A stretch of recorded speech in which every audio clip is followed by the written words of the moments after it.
High বন্ধুরা, আজকে চলে এসেছি আমি তোমাদের সামনে এসআর ব্লগ আরও নতুন দুটো রেসিপি নিয়ে। চলো বন্ধুরা, ভিডিওটা স্কিপ করবে না কিন্তু তোমরা প্রথম থেকে শেষ পর্যন্ত দেখতে থাকো। আমি আজকে তোমাদের কি দেখাচ্ছি আর আমার কি কি উপকরণ লাগছে। বন্ধুরা চলো আমি তোমাদের দেখাই। বন্ধুরা, আজকে আমি যে দুটো রেসিপি করছি সে দুটোর নাম হলো মটর পোলাও আর রয়্যাল চিকেন। তাহলে কি কি উপকরণ লাগছে বন্ধুরা দেখো। রাইসের জন্য লাগছে বাসমতি রাইস, আর লাগছে মটরশুঁটি, আর লাগছে কিশমিশ আর ঘি। বন্ধুরা, রাইসের জন্য এগুলো মেন ইনগ্রিডিয়েন্টস লাগছে। এবারে আমি আগে গিয়ে কিভাবে রেসিপিটা বানাচ্ছি, রাইসটা তৈরি করব, তোমরা ভিডিওটা দেখতে থাকো। এবার আমি চিকেনটা বানাতে কি কি উপকরণ লাগছে তোমাদের দেখিয়ে দিচ্ছি। প্রথমেই লাগছে চিকেন। বন্ধুরা, আমি এখানে ক্যালবার মুরগি নিয়েছি, তোমরা আর লাগছে পেঁয়াজ, আদা, রসুন, কাঁচা লঙ্কা, টমেটো, আর এখানে লাগছে বড় বড় টুকরো করে নেওয়া আলু।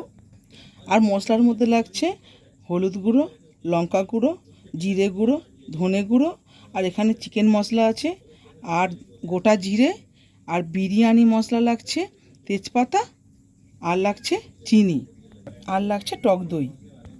চলো বন্ধুরা, ভিডিওটা স্কিপ করবে না, আমি রেসিপিটা কিভাবে বানাচ্ছি চলো স্টার্ট করা যাক। বন্ধুরা, গোটা গরম মশলাগুলোকে আমি শুকনো খোলায় ভেজে নেব।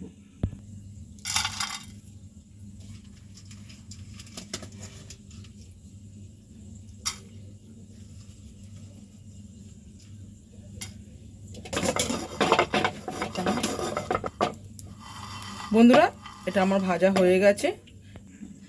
বন্ধুরা, আমি পোলাওটা প্রথমে বানাচ্ছি, আর কিভাবে বানাচ্ছি দেখে নাও। আর আমি চালটার মধ্যে ম্যারিনেট করে রেখে দিয়েছি। এর মধ্যে দিয়েছি নুন, ভালো করে ধুয়ে দিয়েছি নুন, চিনি আর ঘি দিয়ে মেখে রেখে দিয়েছি চালটাকে। এইবার আমি কিভাবে বানাচ্ছি তোমরা দেখো। প্রথমেই আমি এই কড়ার মধ্যে ঘি দিয়ে দেবো অল্প করে। ঘি গরম হয়ে গেছে, এবার আমি এই মটরশুঁটিগুলো হালকা করে ভেজে নেব। সামান্য একটু নুন। মটরশুঁটি ভাজা হয়ে গেছে, আমি এবার মটরশুঁটিগুলোকে তুলে নেব। এতে আমি আরও কিছুটা ঘি দিয়ে দেব। বন্ধুরা, ঘিটা আমার গরম হয়ে গেছে, এবার আমি তেজপাতা আর গোটা গরম মশলা ফোড়ন দিলাম, আর দিলাম 4টে চেরা কাঁচা লঙ্কা। এবার দেব কিশমিশ। এই কিশমিশটা দিয়ে কিশমিশটা ভালো করে ভেজে নিতে হবে। দেখো বন্ধুরা, কিশমিশগুলো কি সুন্দর ফুলে গেছে। এইবার এর উপর আমি চালটা দিয়ে দেব। সব চাল দেওয়া হয়ে গেছে, এবারে এইভাবে চালটাকে আমি ভালো করে ঘিয়ের মধ্যে একটু ভেজে নেব। খুব সুন্দর স্মেল আসছে। বন্ধুরা, যখন দেখবে চালটা কড়ার তলায় লেগে যাচ্ছে, জানবে চালটা ভাজা হয়ে গেছে। আর যতটা চাল দিয়েছো তার ডাবল জল দিয়ে দেবে, দিয়ে ফুল স্টিমে ভাতটাকে ফুটতে দিতে হবে। বন্ধুরা, আমি এখানে 4 গ্লাস চাল নিয়েছি, আর জল আমি 8 গ্লাস দেব।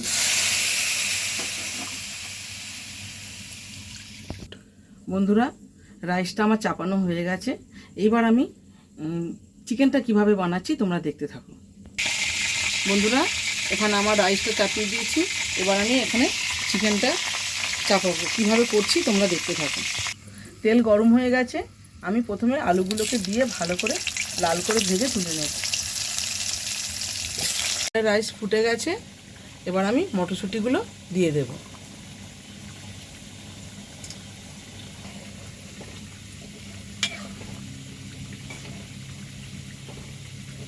মাংসের আলুগুলো ভাজা হয়ে গেছে, আমি এক এক করে আলুগুলো তুলে নেব। গরম হয়ে গেছে, আমি এর মধ্যে দেব তেজপাতা আর এই গোটা জিরেটা ফোড়ন দেব। এবার আমি পেঁয়াজগুলো দিয়ে দেব।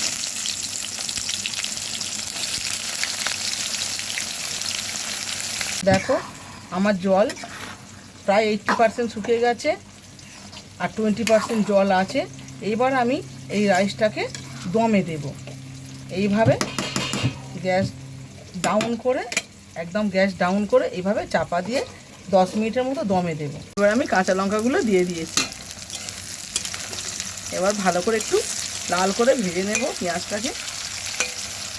কাঁচা লঙ্কা আর পেঁয়াজটা আমার লাল লাল ভাজা হয়ে গেছে। এবার আমি এটাকে মিক্সিতে তুলে নেব।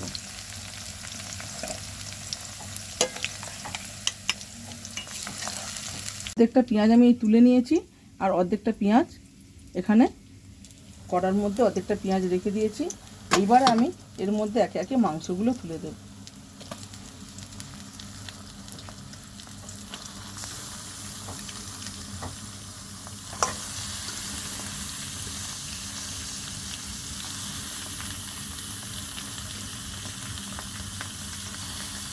আমি একটু সাদা তিল রোস্ট করে নিচ্ছি।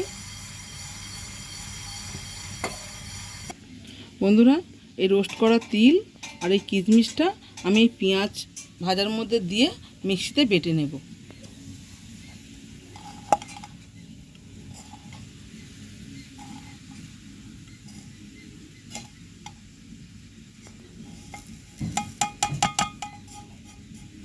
আমার বাটা রেডি হয়ে গেছে। রাইসের উপর দেওয়ার জন্য আমি এখানে বেরেস্তাটা বানাবো।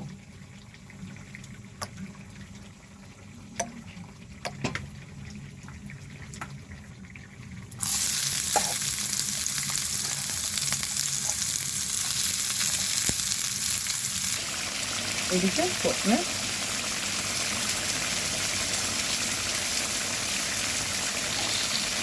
মাংসটা আমার ভাজা ভাজা হয়ে এসছে, দেখো বন্ধুরা। এরপরে আমি এর উপরে দেব আদা রসুনের পেস্টটা। এবারে এর উপরে আমি এই আদা রসুনের পেস্টটা দিয়ে দিচ্ছি।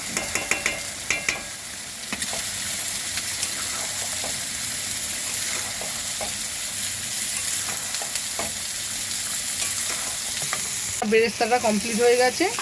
এবার আমি বেরেস্তাটাকে এই রাইসের ওপর ছড়িয়ে দেব।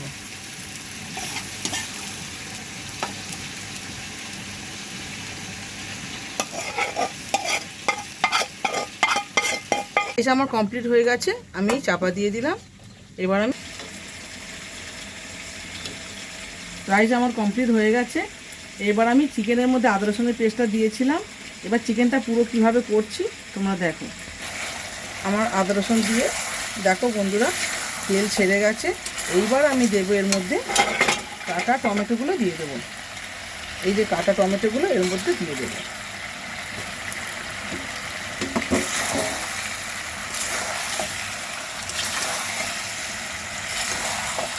বন্ধুরা, এটা তো ক্যালবার্ট মুরগি, একটু ভালো করে কষতে হবে মুরগিটাকে, ভালো করে চিকেনটাকে কষতে হবে, তবে মাংসটা ভালো সফট হবে। এইবারে টমেটো আমার দেওয়া হয়ে গেছে। এইবারে আমি দেব এই যে পেস্টটা বানিয়েছিলাম, এই পেস্টটাকে দেব।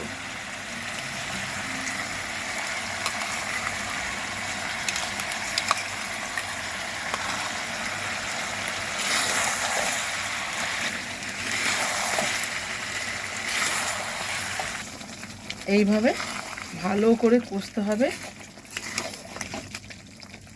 ভালো করে কষে নিয়ে এইবারে এর মধ্যে একে একে আমি গুঁড়ো মশলাগুলো দেব। প্রথমে দেব হলুদ গুঁড়ো,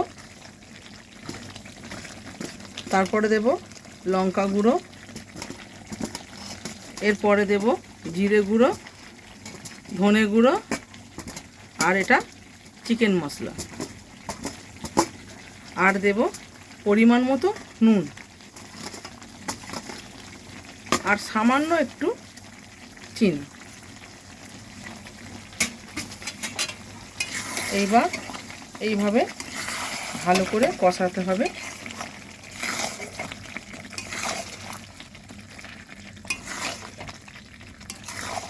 কালারটা কেমন এসছে দেখো বন্ধুরা।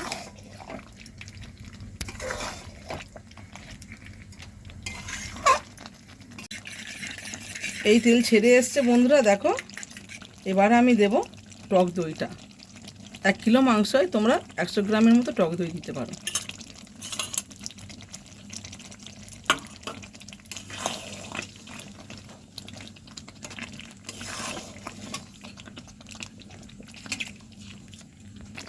দেখো, এইবারে আমি আলুগুলো দিয়ে দেব এর মধ্যে।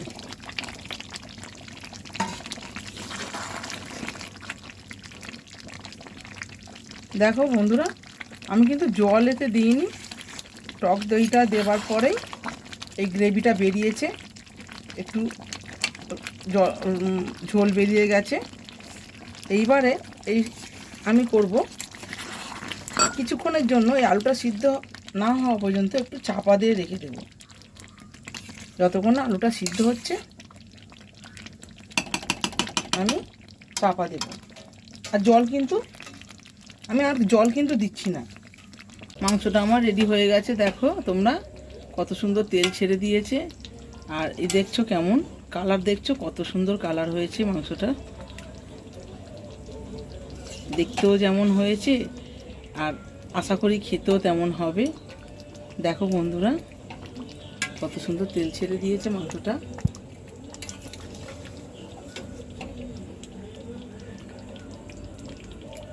বন্ধুরা, যে বিরিয়ানি মশলাটা আমি করেছিলাম সেই মশলাটা এবার ওপর থেকে ছড়িয়ে দেব। চলো বন্ধুরা, রান্নাটা আমার রেডি হয়ে গেছে, এবারে টেস্ট করে দেখা যাক। চলো বন্ধুরা, রান্না তো আমার হয়ে গেছে, তাহলে টেস্ট করে দেখে বলছি কেমন হয়েছে।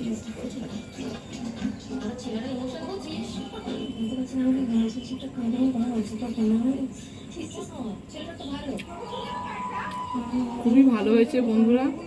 আর মাংসটা দেখো কেমন সিদ্ধ হয়ে গেছে, দেখছো মাংসটা কি সুন্দর সিদ্ধ হয়েছে, গরম। তাহলে বন্ধুরা, রেসিপিটা অবশ্যই একবার বাড়িতে ট্রাই করবে আর কমেন্টে জানাবে কেমন হয়েছে। আর এইরকম নতুন নতুন রেসিপি আমি তোমাদের সামনে আরও নিয়ে আসব। তোমরা আমার এই চ্যানেলটাকে সাবস্ক্রাইব করবে, আর ভিডিওটা যদি ভালো লেগে থাকে লাইক করবে। ঠিক আছে, তাহলে ভিডিওটা আর বড় করছি না, এখানেই রাখছি। টাটা।